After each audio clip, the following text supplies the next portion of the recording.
Kızlar, bakın size ne getirdim. İster misiniz dondurma? Evet. Yemeklerinizi yediniz mi? Evet. Emin misiniz? Evet. Önce kim bitirdi? Ben. Peki tamam o zaman. Hadi. Hangisini istiyorsunuz? Mavi. Mavi. Ya kavga etmeyin. Durun bir dakika, ne oluyor? Ya Ben istiyorum ya. Hayır ben. Hayır ben. Hayır.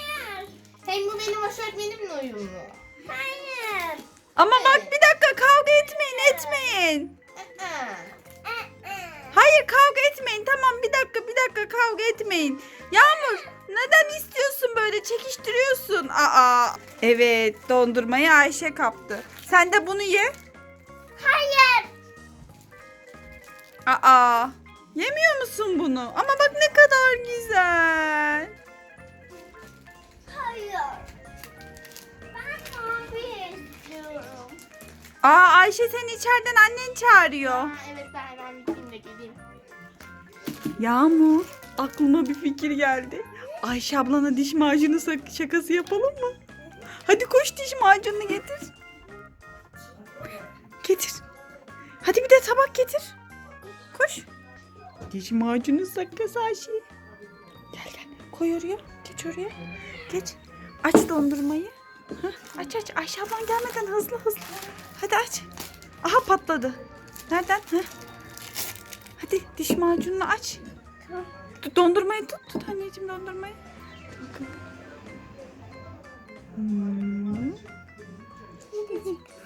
Tamam gelmeden saklayalım ha. Çok güzelmiş diş macunu. Çok güzelmiş değil mi? Şimdi Ayşe gelir. Otur sen. Tabletinde oyun oyna, çaktırma. Ne yaptın Ayşe? Ben ne yapayım işte. Annem yine bir şeyler istedi. Ha, dondurman da duruyor, erimeden ye. Tamam hadi yiyeyim. Yağmur, sen de bunu ye artık. Tamam. Ay bunun tadı bir değişik ya. Nasıl değişik? Dondurma işte. Ya diş macunu gibi bunun tadı. Nasıl? Evet. Ben onu daha yeni aldım geldim marketten. Ama diş macunu gibi. Yoksa siz bana şaka mı yaptınız? Eyvah! Yağmur, yakalandık. Evet, sana şaka yaptık. Ama hiç olmadı bu ya. Dondurman da boşa gitti.